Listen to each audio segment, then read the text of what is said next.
Qayerda o'ram bor? Stalin ayni vaqtdagi tushuncha bo'yicha olganda dunyoning taqdirini belgilashdagi angushtar hisoblanadigan atom bombasini yasab chiqish ideyasiga kelsimi, lekin bu qurol uchun ishlatiladigan asosli kam uchraydigan radioaktivlik modda uran zapasining Sovet ittifoqi territoriyasida texi tepilmaganligini, Moskvaning qo'lida ozroqmi uranning yo'qligini bilgandan keyin darhol uni izlash hamda qazish haqida buyruq tushirgan bo'lib, atom yadro planini amalga oshirish hamda kerak bo'ladigan yer osti boyliqlarga erishish vazifasi Sovet ichki ishlar xalq komissari Valentina Beriyaga topshirilgan edi. Undaqda nada uran bor? Bir dona atom bombasi uchun zodi qanchalik uran kerak? Bu uranni qandaq usul bilan tavlab, oxirida uni qurolga aylantirish mumkin? Degandek 100 minglagan savollar Sovet ittifoqi uchun texi hal qilinmagan ham hal qilishi nihoyatda mushkul bir sir edi. Lekin Sovet ittifoqi Bolsheviklar partiyasi markaziy komitetining Stalin boshchiligida Shinsay bilan konstitutsiya kelishim tuzib, Sharqiy Turkistonda qalay konlarini izlash va qazish haqida qaror qabul qilinishi qandoqdir? Oddiyla qalay izlash deb hukm qilish to'g'ri emas. Chunki bu bir ko'rinishdagi shakl bo'lib, haqiqiy muddao asldan Chorosiya va Sovet ittifoqi olimlari tomonidan yer osti boyliqlari intayin mo'l deb oldin hukm qilinib bo'lingan bu zaminda uran konlarining bo'lishining ehtimolligi nazarga ilinib, uran qatorliq kam uchraydigan qimmatli yer osti minerallarini izlashdan iboratdir.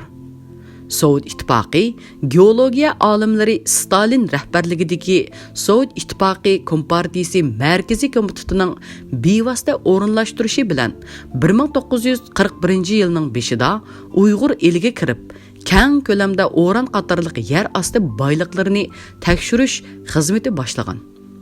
Ayni vaqtdagi bu tekshirishga qatnashgan keyingi vaqtlardagi Sovet ittifoqining atoqliq geologiya olimi bo'lgan akademik Boris Sokolov o'zining 1941-yil Vatan urushi boshlanishdan bir qancha oy ilgari Uyg'ur elida geologiyalik tekshirish ilib borganligi, uning toki 1943-yilgacha Sharqiy Turkistonda ranglik metallar va neft manbalarini tekshirish ham geologiyalik suratga elish bilan shug'ullanganligini aslab o'tgan.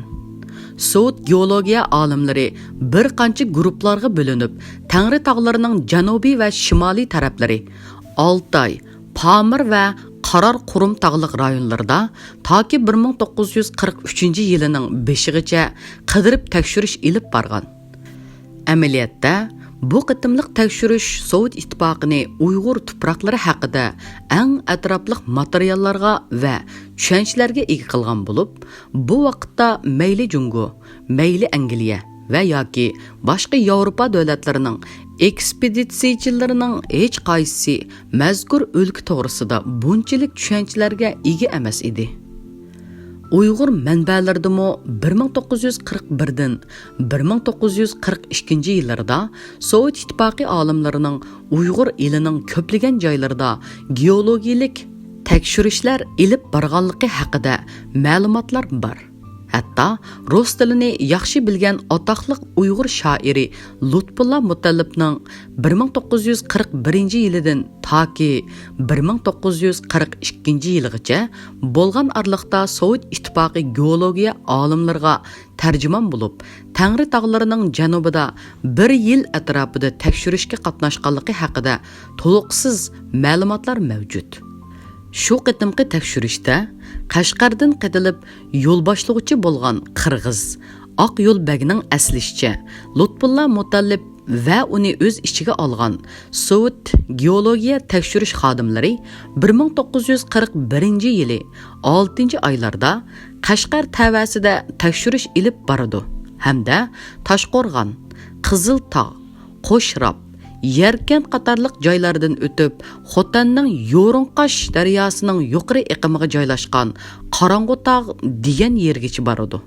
Biroq mazkur Sovet geologiya atriti 10-oyning oxirlarida qaytib kelib, 11 ayning oxirida Qashqardan Urumchiga ketadi. Lutfulla Mutallib do'sti Aqyo'lbekka tuyuqsiz qaytishning sababini tushundirib, buning sababining Gitler Germaniyasining Sovet ittifoqiga hujum qilganligi bilan munosabatli ekanligini tushundirdi.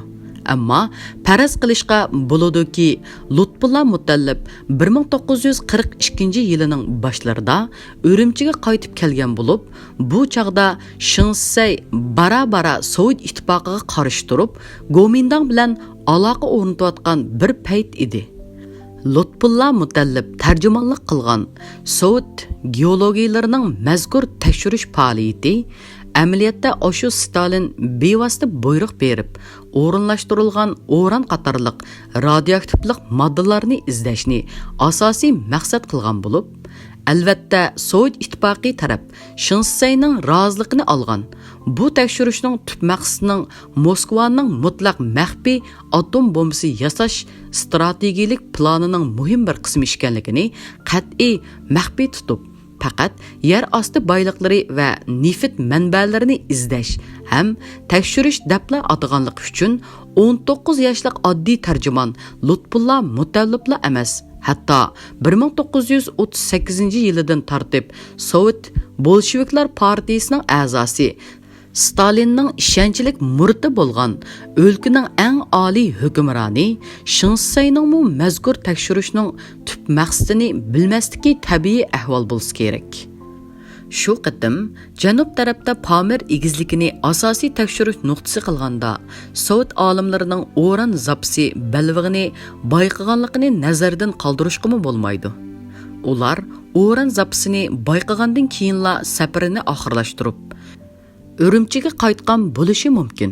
Chunki Sovet ittifoqi 1947 yili ashu Sovet geologiya olimlari Toshqo'rg'on bilan tutashgan Pamir egizligining Tojikiston tavasidan zo'r miqdorda uran kani tepib, uni keng ko'lamda ichishni boshlagan hamda Pamir va Tangri tog' sistemasi tutishib ketgan O'zbekiston, Qirg'iziston va Qozog'istonning Uyg'ur eliga yaqin balvoqlardan uran zapaslarini topgan edi. Sovet-German urushi portlagandan keyin Stalin garchi dastlabki bir qancha oylar ichida gangrab qolgan, butun diqqatini qandoq qilib Germaniya armiyasining shiddatli hujumlarini to'sib qilish va Moskva, Leningrad ham Stalingrad qatorliq markaziy shaharlarni mudofaa qilishga qaratgan bo'lsa-mu, biroq Sharqiy Turkistonda yer osti boyliqlarini izlash xizmatlarini biroqla bo'shashtirib qo'ymagan. Sabab shuki, urushning dastlabida Sovet ittifoqi hukumati asosliq eg'ir sanoat bazalarini Ural tog'larining sharqidagi Sibiriya, Qozog'iston, O'zbekiston jumhuriyatlariga yo'tkigan bo'lib, bu zavodlar harbiy qurollarni ishlab chiqarishga jiddiy kirishib ketgan. Bu mezgilda Sovet ittifoqi uchun yer osti boyliqlari texmo kerak bo'lib, ham ashyoga bo'lgan hojat urushning oldingi vaqtidan hassilab ishib ketgan. Shunga Stalinning bu o'lkani o'zining xom ashyo ehtiyojini hal qilishdagi orqa saf xaritasiga kirgizganligi tabiiy. 1942 yilining 5-iga kelganda Sovet armiyasi Moskva bosog'isida Gitler armiyasini mag'lubiyatga uchirtib, Moskvani qo'g'dab qolgandan keyin urush vaziyatida Sovet ittifoqiga foydali o'zgarishlar ko'rishga boshladi. Mana shuningdan keyin Sovet ittifoqi atom planini jiddiylashtirdi. Shu yili 30-iyun kuni Davlat Mudofaa komitetining geologiyalik tekshirish va uran qazishni tashkillash haqidagi qarori tasdiqlangan bo'lsa, 28-sentabr kuni Yusuf Stalin Davlat Mudofaa ministrligining 2352-nomerlik uran xizmati tashkillash haqida nomli buyruqini tasdiqladi. Mazkur buyruqda Sovet ittifoqi Fanlar akademiyasi tarkibida alohida atom yadrosi laboratoriyasi qurish qaror qilingan. V. Molotov Davlat Mudofaa komitetining 2542-nomerlik uran qazish qarorini tasdiqlagan. 1942 yili ichida Sovet ittifoqi tashqi razvedkasi uran masalasi bo'yicha Angliyaning ko'plagan maxfiy uchurlarga erishib turdi.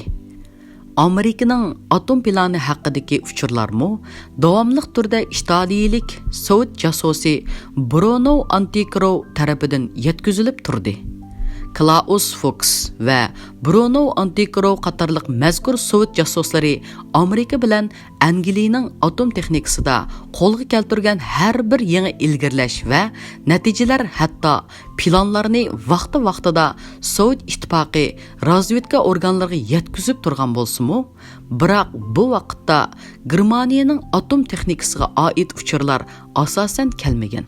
Stalin 1943-yili 11 fevralda Sovet ittifoqi Davlat Mudofaa komitetining atom bombasi yasash haqidagi programmasi va qarorini tasdiqladi hamda akademik Korchavtovni 2 nomerlik laboratoriyani maxfiy atom yasash institutining diktori qilib tayinladi. Sovet atom olimlari chet ellardan erishgan atom texnikasiga oid uchurlardan foydalanib bu sohaga jiddiy erishgan bo'lsa-mu, lekin bu sohada Sovet ittifoqining ilgirlishi nihoyat osti bo'ldi. Sabab shuki, bu vaqtgacha Sovet ittifoqi zamonida uran konlari tepilib, uran qizish boshlanmagan hamda hukumatning iskilatida uran yo'q bo'lib, 2 nomerlik laboratoriyada faqat bir qancha kilogrammla uran bo'lgan. Demak, Sovet ittifoqining zo'r miqdorda uranga erishmay turib, atom bombasini yasashi mumkin emas edi. Ammo bu vaqtda Angliya, Amerika va Germaniyaning hammasining ma'lum darajada uranlari bor bo'lib, ularning ishlarida ilgirlashlar davomlashmoqda edi. Stalinning qilichi Aytingon qandaq uchurga erishdi? Sobiq Sovet ittifoqi KG generali 40-yillarda Davlat bexatarlik komissarligining Sovet ittifoqi dushmanlarini tozalash va yo'qotish operatsiya tarmoqining mas'uli general-leytenant Pavel Suduplatovning keyingi vaqtlarda e'lon qilgan aslamasida o'tirib qo'yilishicha 1943-yil bahorda uning muavini Yusuf Stalinning eng ishonchli odami general-mayor Naum Aytingon Sharqiy Turkistonga maxsus avatilgan. Davlat bexatarlik sohasining ko'zga ko'ringan general-mayori Naum Aytingon Stalinning bevosita buyrug'i bo'yicha Meksikada panolanayotgan Sovet Oktyabr inqilobining dastlabki rahbarlaridan biri Leninning qo'llovchisi. Ammo Stalinning huquq talashish bo'yicha koni raqibi Lotrotskiyni o'ltirish operatsiyasiga qo'mondonlik qilgan shaxs bo'lib, u ayni vaqtdagi Sovet ittifoqining dushmanlarini o'ltirishdek davlat terrorlik harakatlarining ijrochisi bo'lishi bilan Sovet ittifoqi KGB tarixida muhim o'ringa erishgan. General Suduplatov, ya'ni Naum Aytingon 1943-yil Sharqiy Turkistondan iborat mazkur Sovet ittifoqi bilan chegaradosh muhim strategik joyning eng muhim harbiy siyosiy ahvoli haqidagi razvedka dokladidanmi ko'p muhim hisoblanadigan uchurni Sovet ittifoqi Davlat Mudofaa komitetining raisi Yusuf Stalinga elib keldi, deb yozadi.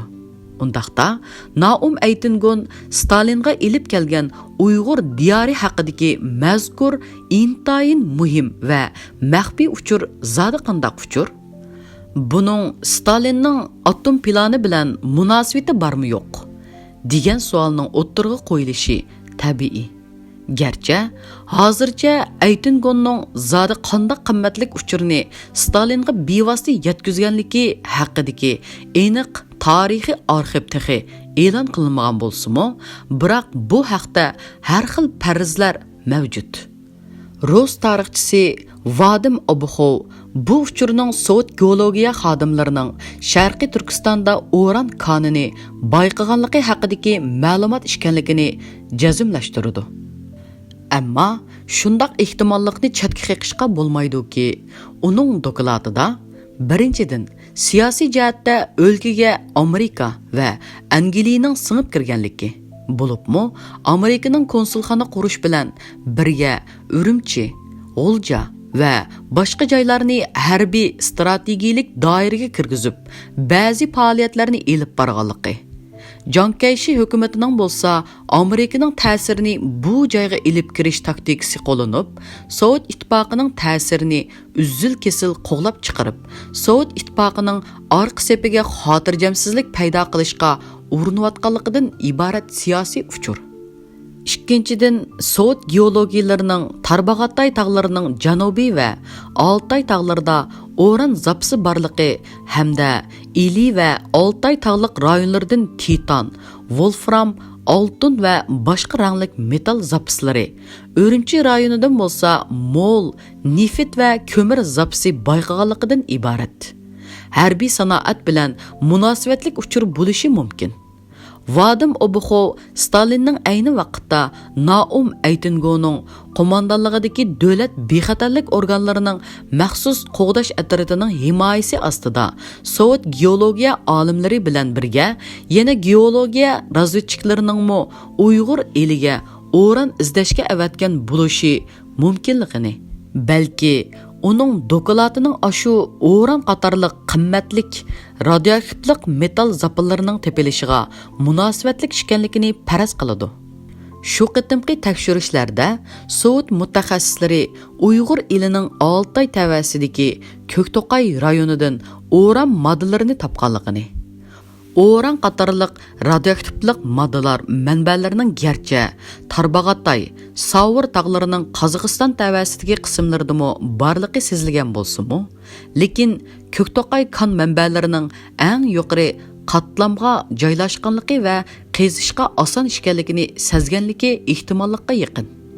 Biroq faraz qilishga bo'ldiki, 1943-yil Naum Aytingoning Sovet geologiyalarining Altayda o'ran konlarini bayqab, uni darhol qizishga bo'ladiganligi haqidagi uchuri Stalinni xo'sh qilgan bo'lsa-mu, lekin uning xo'shalligi g'azabga aylandi.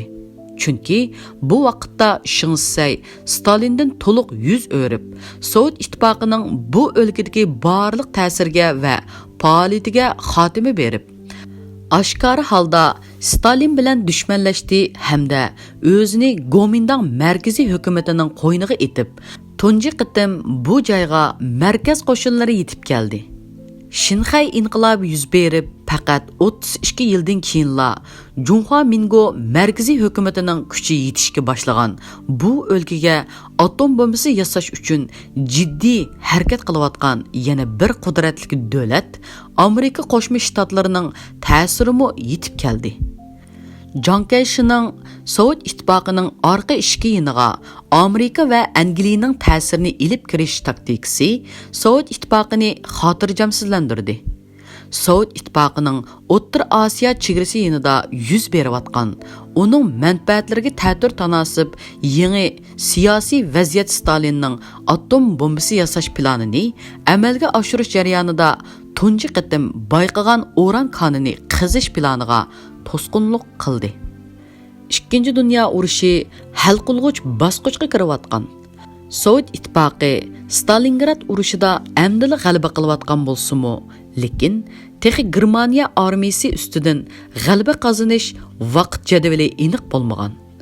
Amerika va Angliya ikkinchi urush sepini texi ochmagan ahvol ostida Stalin o'zining 12 yillik, ya'ni ta'sir doirasidagi rayonidan ayrilib qolishni, o'z davlat mavjudligi bilan bog'lanishliq bo'lgan yadro quroli planiga kerak bo'lgan birdan-bir o'ran manbasidan ayrilib qolishni xohlamaydi.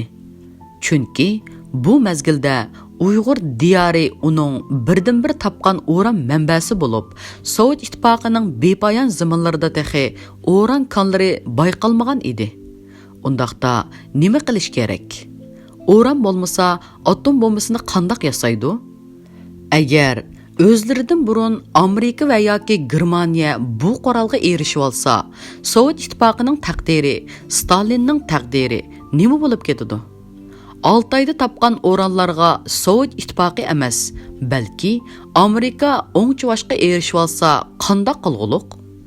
Stalin Kreml sarayidagi Ozodi ishxonasida g'angsni tishlab, u yoqdan bu yoqqa eg'ir qadamlarini asta tashlab, mingib yurib fikr yurgizdi. Undaqda qanday qilish kerak? Uning uchun birdan-bir unumlik yo'l Uyg'ur qatorliq yerlik xalqlarining qo'zg'olonlarini qo'llab, Shinsayni o'rindan qoldirishdan iborat. Kerimlidan chiqqan sada Shinsayni yo'q qilish kerak. Demak, 1943-yil Shinsay Moskvadan yuz o'rish orqali Sovet ittifoqining chegara sirtidagi birdan-bir muhim ta'sir doira ostidagi kolonsiyadan ayrilib chiqdi. Bu Sovet ittifoqi uchun har jihatdan zarba bo'ldi. Stalin qatorliq Sovet rahbarlari o'zlarining Uyg'urlarning ozodlik harakatlarini hamda bu yo'lda oqqizgan qonlarini qurbon qilish badaliga tiklagan mazkur ishonchlik qo'nchig'idan daksini yeb, oldin o'ylab baxmagan moddiy va ma'naviy zarbalarga uchradi. Chunki 1931-yildagi Qumul qo'zg'olonining ta'siri ostida butun Uyg'ur diyorini qoplagan inqilob yolqinlari natijasida 1933-yili 12-noyabr kuni Qashqarda Sharqiy Turkiston Islom Jumhuriyati ta'sis qilindi. Bu vaqtda faqat Urumchidan boshqa joylarning hammasi qo'zg'olonchilarning qo'liga o'tgan bo'lib, ammo 1933-yil 4-oyning 12-kunidagi siyosiy o'zgarishda o'lkaning dubanlik huquqini qo'lga olgan Shinsay Majungyun qo'shinlarining qo'rshovida qilib, butunlay vayron bo'lish girdoviga kelib qolganda, Moskvaning Uyg'urlarning mustaqil hukumatini emas, balki militarist Shinsayni qo'llash qarori bo'yicha Altayskiy nomidagi Qizil armiya qo'shinlari chegaradan kirib, Majungyunning qo'shinlarini tarmar qildi hamda Shinsay hokimiyatini mustahkamladi. Albatta, Sovet ittifoqi Bolsheviklar partiyasi Markaziy komitetining Shinsayni qo'llash qaroriga kelishimi osonga tushmagan bo'lib, ayni vaqtda Sovet rahbarlik qatlamida Uyg'ur qatorliq yerlik ezilgan millatlarning ozodlik harakatlarini qo'llash bilan militaristlarni qo'llashdan iborat ikki xil fikr iqimi mavjud bo'lgan. 3-international qat'iy turda Uyg'urlarning milliy ozodlik harakatini qo'llab, ularning mustaqil sotsialistik hokimiyat barpo qilishiga yordam berish maydonini ifodalagan bo'lsa-mu, lekin Sovet Bolsheviklar partiyasi Markaziy komiteti oxirgi hisobda militarist Shinsayga yordam berib, uning hokimiyatini mustahkamlash qarorini qabul qilgan edi. 1934-yildan tartib toki 1942-yilgacha bo'lgan orliqda Shinsay Sovet ittifoqining himoyasi hamda ta'siri ostida butun o'lkani o'z oldiga idora qilib, Junhua Mingo markaziy hukumatining rayonida hukmronlik o'rnatishi va harbiy qo'shin turg'izishni chekladi. Shinsayni yo'lab turg'izgan Sovet ittifoqi hukumati siyosiy, iqtisodiy va boshqa jihatlardan mazkur o'lkani o'zining ta'sir doirasi va kontrolligi ostidagi nuqtaga aylantirib, turli imtiyozlardan bahramon bo'ldi. Hatto 1940-yili Shinsay bilan tuzgan 50 yillik maxfiy konsessiya kelishimi asosida Uyg'ur diyorida keng ko'lamlik geologiyalik qidirib tekshirish ilib berish natijasida topgan wolfram, nefit va boshqa yer osti boyliqlarini qazishga boshlagan edi. Biroq Sovet-German urushining dastlabki bosqichlarida Sovet ittifoqining fojialik mag'lubiyatlarini ko'rgan Shinsay Sovet ittifoqini tamoman tugashdi deb hisoblab, asta-asta uningdan yuz o'rib, Gomindang markaziy hukumati bilan aloqa o'rnatdi. 1943-yili 3-oyga kelganda butunlay niqobini yirtib tashlab, oshkor holda Sovet ittifoqidan yordamga kelgan har saptiki barliq xodimlarni, hatto Qumuldagi 8-polik nomidagi Qizil armiya qo'shinini elib chiqib ketishni, Urumchi Tudunxabadagi aeroplan yasash zavodini ham Maytog'dagi neftlikni taqashni talab qilib, buni ishga oshirdi.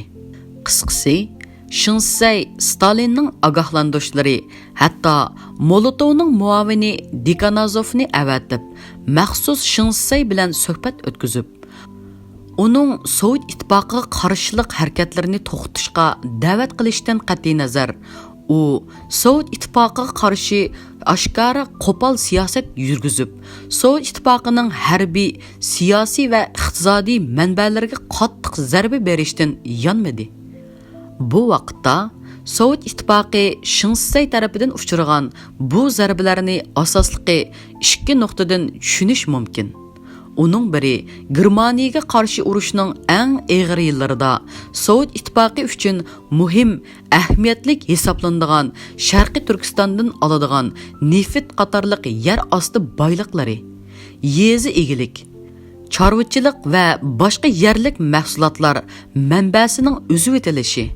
Yana biri, ya'ni eng muhim omil Sovet ittifoqining 1943-yilga kelganda atom quroli yasash uchun ishlatiladigan uran qatorliq radioaktivlik materiallarni qazish planining Shinsey tarafidan bitchit qilib etilishidan iboratdir.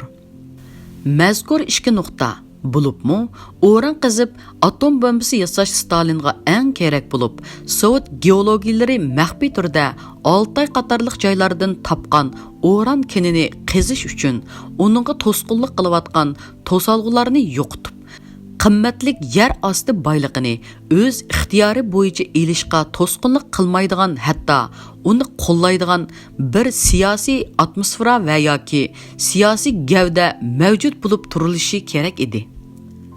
Gerçi Shinsey va Jonkayshi bilan birlashib Sovet ittifoqiga qarshi turadigan qo'pol choralarni amalga oshirsa-mu, lekin bu o'lkada amdila konsulxonasini ochib, o'z faoliyatlarini boshlagan. Sovet ittifoqining Yaponiyaga qarshi urushga qatnashishini qo'lga keltirishga tirishayotgan Amerika o'lkada jiddiy vaziyat shakllanishini hamda Sovet ittifoqi bilan Jungo orasida, jumladan o'zi bilan Sovet ittifoqi orasida qarshilashishning kuchib ketishini xohlamaydi. Chunki mayli Amerika, mayli Sovet ittifoqi bo'lsin, har ikkisiningla bir-biriga hojati bor bo'lib, ular fashizmga qarshi kurashdagi ittifoqchilarga aylangan. Amerika Sovet ittifoqining Yaponiyaga qarshi urushga qatnashib, Amerikaning Tinch okean rayonidagi Yaponiyaga qarshi urushlariga yeniklik paydo qilinishini orzu qilsa, Sovet hukumati mo Amerikaning tezroq ikkinchi front ochib, Yevropa quruqligiga chiqib, Germaniya armiyasiga qarshi urushga qatnashishi. Bu orqali Sovet ittifoqining Hitler armiyasini Sovet ittifoqi zaminidan tezroq qo'g'lab chiqarishini ilgirlashtirishni umid qiladi. Shu sababdan Amerika Shinseyning tezroq huquqdan qilishida belgilik rol o'ynadi. Mana mushundaq bir qancha xil omil va ehtiyojidan chiqish qilgan Stalin o'zining qayta nasihatini anglamagan, Shinseyni o'rindan yo'qitib, yerlik millatlarning milliy hokimiyatini qurishdan iborat o'zi uchun foydali yangi siyosiy atmosfera yaratish qaroriga keldi. Oxiri bu qaror 1943-yili 16-may kuni qabul qilindi. Shu kuni Kreml sarayida Sovet ittifoqi Bolsheviklar partiyasi Markaziy komiteti siyosiy byurosi maxsus Sharqiy Turkiston masalasi haqida yig'in chaqirdi. Yig'inga Stalin, Sovet ittifoqi Xalq ichki ishlar komissariyatining komissari Lawrence Beria, Sovet ittifoqi Xalq komissariyatlarining kengashining raisi Aleksey Koskin, Sovet ittifoqi Millatlari Oliy kengashining raisi Mikhail Soslov va boshqa yuqori darajalik rahbarlar qatnashgan bo'lib, mazkur yig'inda tövandikidek qaror qabul qilindi. Shinsey yuzsiz va samimiyatsiz odam. Gerçi Sovet davlati ko'p yillardan buyon ko'p yordamlarni bergan bo'lsa-mu, lekin u bu yordamlarni qadrlamayli qolmasdan, balki yana Sovet ittifoqiga og'ir ziyon elib keladigan ishlarni qildi. Bu sababdan Shinseyni o'lka hokimiyatidan qoldiradigan zarur choralarni qo'llanish kerak. Buning uchun Sharq Turkiston territoriyasida yashayotgan odamlar, shuningdek Sovet grajdanligidagi yerlik millat kishilaridan, ya'ni Milliy Gulinish gruppasi qurishni boshlash. Bulardan boshqa yana Qozog'iston, Qirg'iziston va O'zbekistonlarda Sharqiy Turkiston aholisi ichida faoliyat ilib berilishi lozim bo'lgan tashviqotlarni ham bu guruhlarning komandirlarini tayyorlaydigan bir qancha maktablarni qurish. Bolsheviklar partiyasi Markaziy komiteti siyosiy byurosi buning uchun Uyg'ur diyorida milliy ozodlik inqilobi qo'zg'ash. Buni amalga oshirish uchun yuqorida ismi atalgan yuqori darajalik rahbarlardan bir alohida guruh qurgan hamda konkret o'rinlashtirish ilib borgan. 1943-yili mayning oxirida SSSR Xalq Ichki ishlar komissariyati Beriyaning rahbarligida davlat bexatarlik razvedka organlarining boshliqlari hamda Uyg'ur eli bilan qo'shni O'rta Osiyo jumhuriyatlaridagi yerlik ichki ishlar, chegara qo'g'dash ham razvedka boshliqlarining shuningdek Urumchi, Qashqar, G'ulja, Cho'chak, Oltay qatorliq shaharlardagi Sovet konsullari hamda konsulxonaga o'rinlashtirilgan razvedka xodimlarining qatnashishi bilan yig'in chaqirib, kelgusida Uyg'ur elida elib beriladigan harakatning konkret chora tadbirlari muzokara qilindi. Yig'in xulosasi sifatida SSSR Xalq Ichki ishlar komissariyatiga tava Qizil armiyaning orqa safni qo'g'dash ishlariga mas'ul qo'shinlarning komandiri general-mayor Vladimir Ignarov va uning kasbdoshi Xalq Ichki ishlar komissariyatining 4-boshqarmasining boshlig'i general-leytenant Aleksandr Langfang yetakchiligida bir harakat plani tuzib chiqildi. Mazkur ikki generalning yetakchiligida, ya'ni alohida harakat guruhi ta'sis qilindi. Shuningdek, plan bo'yicha O'zbekiston, Qozog'iston, Qirg'iziston, ittifoqdosh jumhuriyatlarining bexatarlik organlariga konkret vazifalar berildi va Olmaota, Toshkent va Bishkek qatorliq shaharlarda qurolliq harakat qilganlar uchun kurs ochilib, maxsus odamlar tarbiyalandi. Shuning bilan bir vaqtda yana Sovet ittifoqining Qashqar, Oltay, G'ulja, Cho'chak qatorliq shaharlarda turadigan konsulxonalardagi alohida xodimlarga qayerda inqilob qo'zg'asa muvofiq ekanligi to'g'risida uchur to'plash vazifasi berilgan bo'lib, uzun o'tmay har qaysi joylardagi konsulxona xodimlari Moskvaga doklad yo'llab, Sovet rahbarligining milliy ozodlik harakatini boshlaydigan o'rnini bekitishda muhim rol o'ynadi. Masalan, Oltaydagi Sovet konsuli Mixaylovning dokladida Osman boshchiligidagi qozoqlarning guruhi qolaylik sharoit ostida Oltayda qozoqlarning yangi qo'zg'olonini tayyorlash va ilib berishda hal qilg'uch rol o'ynaydi deb ko'rsatgandan sirt, yana Osmanning guruhidan boshqa Oltaydagi milliy ozodlik kurashining rivojlanishi jarayonidagi yaxshi vaziyat sharoitida viloyatning zo'r ko'p sondagi aholisi uningga qatnashishi mumkin deb hukm qilgan. Qashqardagi Sovet konsuli Shesterkov bo'lsa, ozodlik harakatining markazining janub bo'lsa muvofiq emasligini jazmlashtirib doklad sungan. U buning sababini tushundirib, garchi xalqning mustamlikchilarga qattiq o'chmanligi bo'lsa-mu, biroq ularning ichki kuchga tayinib, aktiv milliy ozodlik harakati elib borg'ili bo'lmaydiganligini, chunki buning uchun kerak bo'ladigan moddiy imkoniyatlarning butunlay yo'qligi, har qanday bir milliy ozodlik harakatini tashkillash mumkinchiligi ham milliy ozodlik kurashni birlashtiradigan va rahbarlik qiladigan kuchlik obro'yli shaxsning yo'qligini bildirgan. Ammo uning aksicha shimoldagi barliq Sovet konsullari milliy ozodlik harakatini boshlashga muvofiq ekanligini ko'rsatishgan. Umuman Sovet ittifoqining 1944-yilidan 1949-yilgacha davomlashgan keng ko'lamlik milliy ozodlik harakatini boshlash hamda uni qo'llash va yordam berishi ana shu 1943-yili 16-maydagi siyosiy byuroning qaroriga asosan tuzilgan strategiya bo'lib, Sovet İttifaqı rəhbərlik qatlımı özlərinin bu planını əməlgə aşırışda өлkə ahalisining asosiy qismi joylashgan. Uning ustiga butunlay degudek Uyg'urlar o'rinlashgan Tangri tog'ining janubi, jumladan Qashqarni markaz qilishni tanlamay, aksicha Sovet ittifoqiga yaqin va ko'p millatlik hamda Sovet ittifoqi va Rus madaniyatining ta'siriga uchragan aholilar joylashgan, xeyli ko'p sonda ruslar o'ltiraqlashgan ili Tarbag'atayni bulubmi ilini tanlab oldi.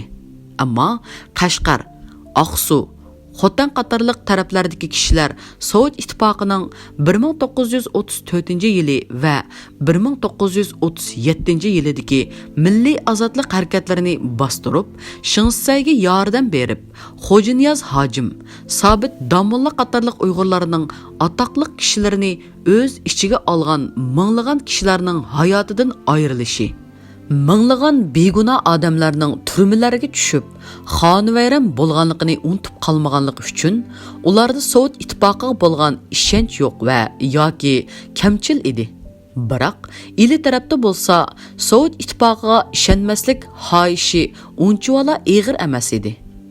Sovet ittifoqining shimolni qo'zg'alon markazi qilib bekitishga sabab bo'lgan yana bir omil shuki, G'ulji va Cho'chak, Altay qatorliq joylarda Shinsayga qarshi yer osti va qurolliq faoliyatlar hamda turli shakldagi qarshilik ko'rsatishlar allaqachon boshlanib ketgan bo'lib, Sovet ittifoqi bexatarlik xodimlari bu rayondagi ichki vaziyat, millatlar munosabati ham boshqa ahvollarni yaqindan kuzatib turgan edi. 3 viloyat hukumati harbiy ishlar bo'limida kotib bo'lib ishlagan sobiq kapitan Mahmud Parashovning aslishicha, uni o'z ichiga olgan bir guruh G'ulji yoshlari 1943-yilining 5-larida bir qancha yer osti tashkilotlarga uyushib faoliyat ilib borgan bo'lib, ular Abdukarim Abbasov, Abdulla Zakirov qatorliqlar bilan zich aloqada bo'lgan. Ularning bu faoliyati amaliyotda Alixon To'ra boshchiligidagi ozodlik tashkilotidan burun boshlangan bo'lib, G'uljining Uyg'ur, Tatar yoshlari orasida dushmanga qarshi kayfiyatlar kuchayib ketgan bo'lib, ular ozodlik yo'llarini izlashga boshlagan edi. 1942-yilning oxiri, 1943-yilning 5-ida Cho'chakdagi Abdumit Hojiyov, Matniyaz Qarim qatorliq Uyg'urlar Shinsayga qarshi faoliyatlarni boshlagan. Altayda bo'lsa 1940-yildan tortib qozoqlarning qurolliq harakatlari davomlashgan edi.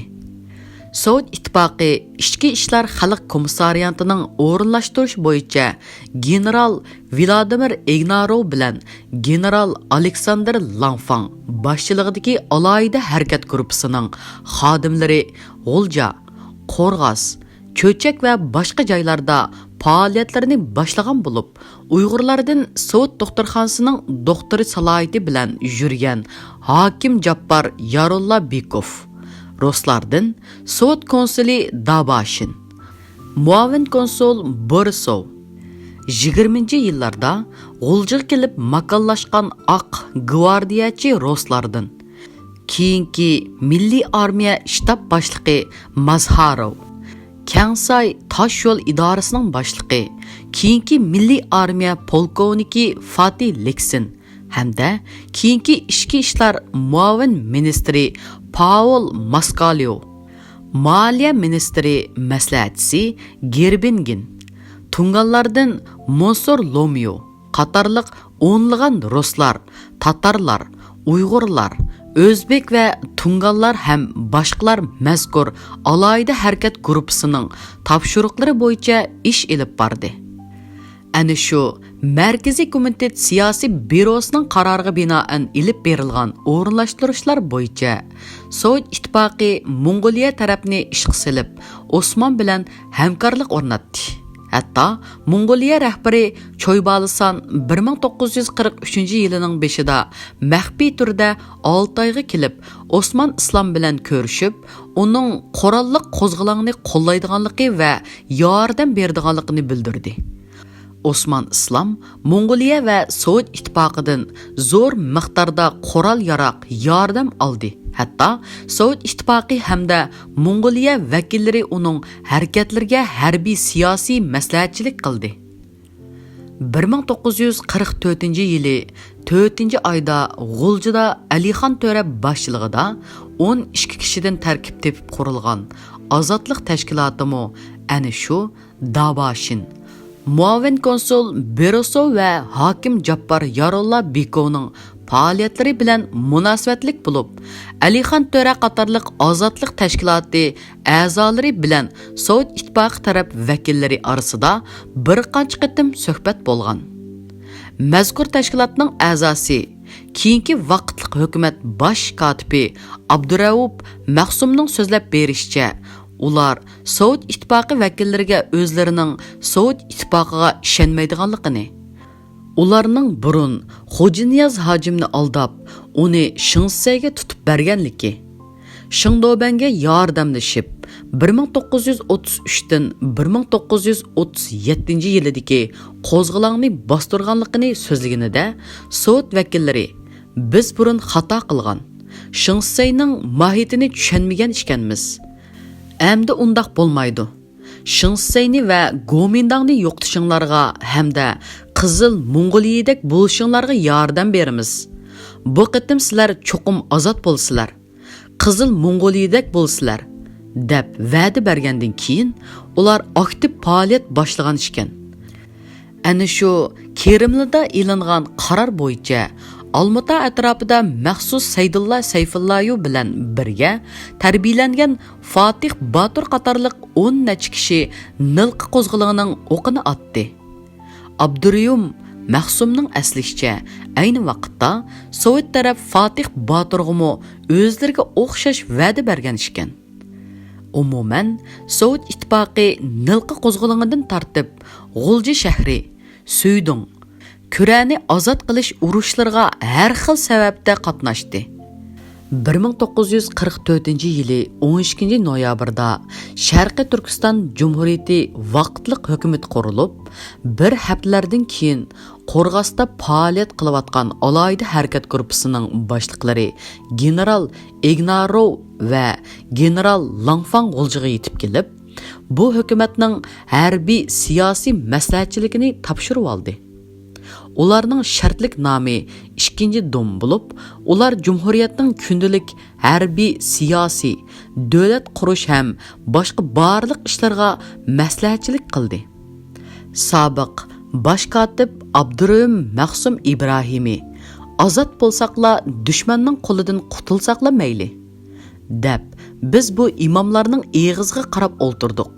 Chunki biz Sovet ittifoqining va'dalariga bak ishinib ketgan ekanmiz.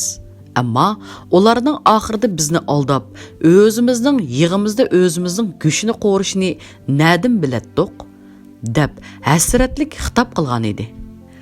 Sovet ittifoqi ana shu Stalinning qatnashishi bilan Kerimlida e'lingan qaror bo'yicha inqilobning 1-kunidan toki 1949-yili 10-oyda 3 viloyat hukumati o'z bayrog'ini 5 yulduzliq bayroqqa almashtirganga qadar bo'lgan 6 yil ichida milliy ozodlik inqilobni harbiy, siyosiy, iqtisodiy, madaniyat va boshqa jihatlardan qo'llab ham yordam berib keldi.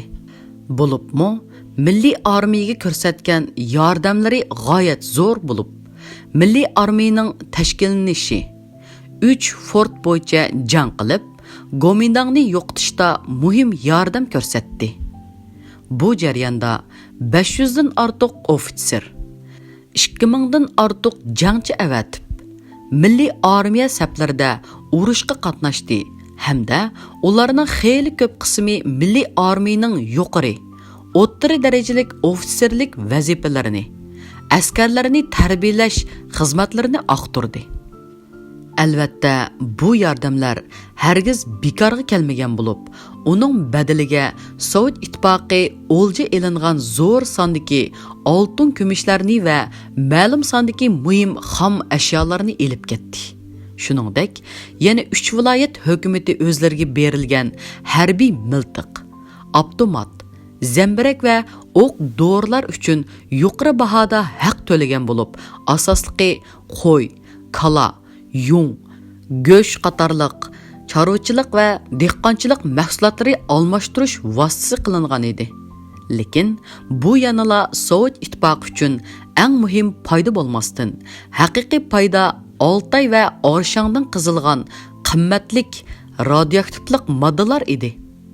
Sovet ittifoqi Xalq ichki ishlar komissariyatining raisi Beriyaning o'rinlashtirish bo'yicha Azod 3 viloyat doirasida kuchlik bexatarlikni qo'g'dash operatsiyalarini ilib borgan bo'lib, Sovet razvedchiklari bir tarafdan 3 viloyatga Gomindang ham boshqa davlat kuchlarining singib kirib, Sovet ittifoqining bu yerdagi harakatlarini razvedka qilishiga qarshi tursa, yana bir tarafdan Milliy ozodlik inqilob rahbarlari, ilg'or yuqori qatlam kishilari hamda harbiy qo'mondonlarni kuzatib, ulardagi Sovet ittifoqiga qarshi kayfiyatlarga diqqat qiladi. Ilgari keyin bo'lib, Xalq ichki ishlar komissariyatining yuqori darajalik ofitserlaridan 30-40 yillarda Shimoliy va Janubiy Sharqiy Turkistonda faoliyat qilgan polkovnik unvonidagi Borisov, podpolkovnik unvonidagi kasbiy razvedchiklar Ivan Ivanovich Ivanov, ya'ni Iskandar apandi, Peter Savin, ya'ni Zakir Töre, Gabin Muzipov, ya'ni Ili apandi va yoki Ili Mamadov, Prokopio va boshqalarmo muhim vazifalarni bajo keltirdi. 20-yillardan e'tiboran Uyg'ur eliga kelib yerlashgan bo'lsa-mu, ammo Sovet NKVD organiga ishlashga boshlagan asli oq gravdichilarning ofitserlaridan Georgiy Polinov, Mazharov, Mogotnov, Geribnigin va boshqalarmo yuqori xizmatlarni qo'lga olib, general Ignarov boshchiligidagi alohida harakat guruhi va keyin 2-domga bevosita bo'ysundi. Sovet bexatarlik xodimlaridan Iskandar apandi, ya'ni Ivan Ivanovich Ivanov bilan Zakir apandi, ya'ni Peter Savin va Ili apandi, ya'ni Gabin Muzipov ismlik bu muhim jasus Alixon Töre'ni ilib ketish operatsiyasini o'rindadi. Yaqinda pash bo'lgan arxivlar va sobiq KGB favqulodda operatsiya bo'lim boshlig'i Sodoplatov o'z aslamasida Terotoskiyni o'ltirgan Stalinning eng ishonchli odami Naum Aytingun 1946-yil yana bir qatim 3 viloyat tavasiga maxfiy avatilib, Uyg'ur millatparvarlarini yo'qotish operatsiyasiga qo'mondonlik qilib, vazifani to'liq o'rindab, Uyg'ur millatparvarlarini to'liq mag'lub qilib, vataniga qaytgan deb yozgan bo'lib, Rus tarixchilari Terotoskiyni o'ltirish operatsiyasini bajo keltirgan bu shaxsning balki Ahmadjon Qosimi, Saqbek Monotov qatorliqlarni o'ltirish operatsiyasini ishga oshirgan bo'lishini faraz qilmoqda. Ammo bu haqda texi yetarlik arxiv asosidagi paket yo'q. Ayni vaqtda Uyg'ur diyorida qilingan harakatning siyosiy rahbarlik vazifasi O'zbekiston Kompartiyasining birinchi sekretari Osman Yusupovga topshirilgan bo'lib, Osman Yusupov tashviqot ishlariga hamda 1944 dan 1949 yillari 3 viloyatga munosabatlik yerlik millat xodimlarini avatishga mas'ul bo'lgan. U 1947 yili O'zbekiston Uyg'urlaridan kelib chiqqan, keyingi O'zbekiston radio televiziya stansiyasining muavin raisi bo'lgan Xilam Xudobadi qatorliq 13 kishini o'zi qabul qilib, iylig'i avatgan edi. Osman Yusupov yana 1946 yili 6 oyda Alixon Töre'ni ilib ketish ishiga munosabatlik bo'lib, Alixon Töre Sovet razvedchiklari tarafidan Toshkentga ilib kelingandan keyin Osman Yusupov uning bilan doim uchrashib turgan. Uning uyushtirishi bo'yicha Qozoq eli, Sharq haqiqati, qatorliq jurnallar nashr qilinib, Uyg'ur eliga kirgizilib turgan edi. Qisqasi, 1943-yili 16 may kuni Kermil sarayida ochilgan yig'in qarori amaliyleşib, oxiri 1944-yili 8-10 oylarda Nilqi qo'zg'alini portlab, g'alabasiri kengaygan hamda shu yili 7 noyabr kuni G'ulji qo'zg'alini portlab, Cumhuriyet vaqtliq hukumati qurilgan. 1944-yili 9-oyning 5-ida Shinsay o'lka hokimiyatidan qoldirilib, Chongqingga ketgan bo'lsa-mu, lekin Moskva buning bilan to'xtab qolmadi. Bu yerdagi haqiqat shuki, uning Shingni yo'qotish plani amalga oshgan bo'lsa-mu, biroq Stalinning asli maqsadi bo'lgan Oltoydagi O'ran konlarini erkin qizish plani texi amalga oshmagan. Atom bombasi yasash g'oyasi texi reallikka aylanmagan edi. Shuning uchun butun ili Tarbag'atay va Oltoy ozod qilinib, Manas daryosi 3 viloyat hukumati bilan Sharqiy Turkiston o'lkalik hukumat o'tirisidagi ma'muriy va harbiy siyosiy chegara qilinib, Go'mindan hokimiyati bu 3 viloyat tavasidan uzil-kesil tozlanib, xotirjam holda Arshang va Ko'ktoqaydagi konlardan atom planiga kerak bo'lgan O'ran, Wolfram ham boshqa qimmatli yer osti boyliqlarini qazish imkoniyati yaratilishi kerak edi. Stalin oxiri mudda'oga emas, balki siyosiy mudda hamda iqtisodiy muddasiga yetdi. Bichara Uyg'ur xalqi shaxmat taxtasidagi pechkalar kabi Stalinning qurbonlariga aylandi.